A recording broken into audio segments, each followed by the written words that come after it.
What I understand of the question is that in schools they teach it that gender is up to you, what you believe you are, a male, female, or in between. So I'm a that's bird. And we have Sufyan from India. Assalamu alaikum wa rahmatullahi wa barakatuh. Salamullah wa barakatuh. Sheikh, I'm your big fan. May Allah bless you, Sheikh. Ameen, Zakallah khair. May Allah promote you to an air conditioner.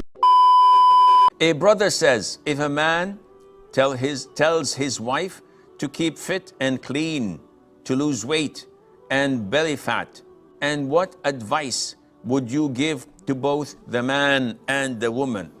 So my advice to the man, try to be diplomatic with your wife. Hit the gym first and lead by example. Look in the mirror, ya akhi. MashaAllah, do you think you are? Arnold Schwarzenegger? Mr. Universe? If you want Miss Universe, you have to be Mr. Olympia. So you pay peanuts, you get monkeys. You can't demand your wife to be something when you yourself are not even as close. Assalamu alaikum wa rahmatullahi wa barakatuh. Wa alaikum assalam wa rahmatullahi wa barakatuh. Sheikh, I don't think you would have got a question like this before, but it's also like a bit funny.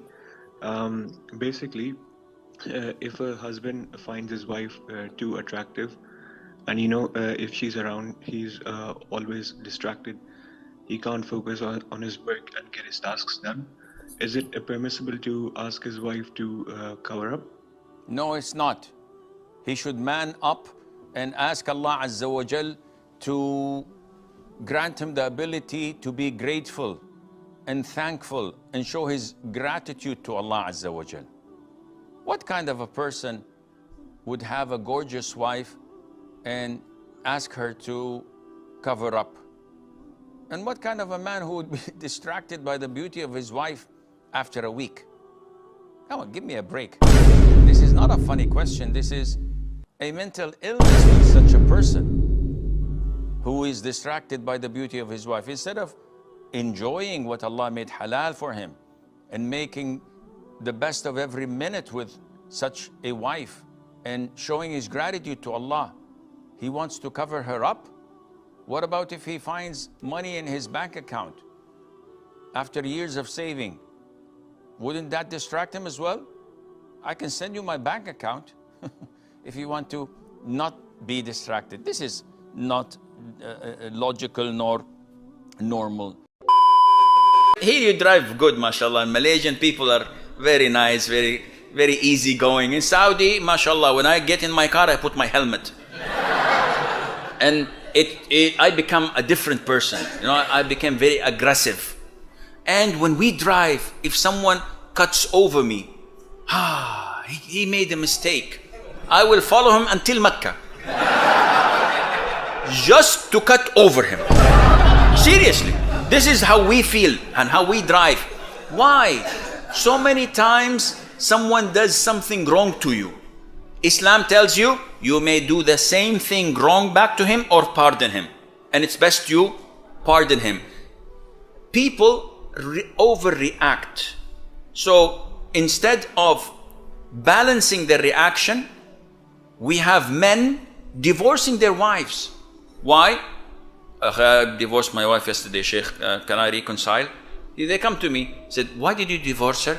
Well, Sheikh, she prepared the food and the salt was too much. I said, okay. Then what? Said, I told her 6 times, don't put so much salt, and she doesn't listen. I divorced her. This is like having a mosquito without Zika. Having a mosquito on your hand and you bring a cannon. Boom. I wanted to know, how are we allowed to greet non-Muslims like before they greet us? Okay, so greeting in Islam usually refers to Assalamu alaikum. This is the greeting in Islam. To begin a non-Muslim with Assalamu alaikum is totally prohibited. Totally, full stop.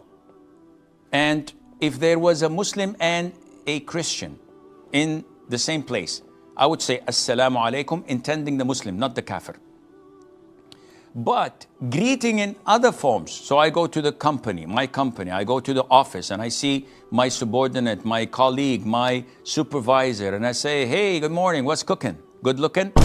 No problem. This is a permissible greeting. Good morning, how are you? Hi, good day, no problem. The haram thing to initiate is saying, Assalamu alaikum.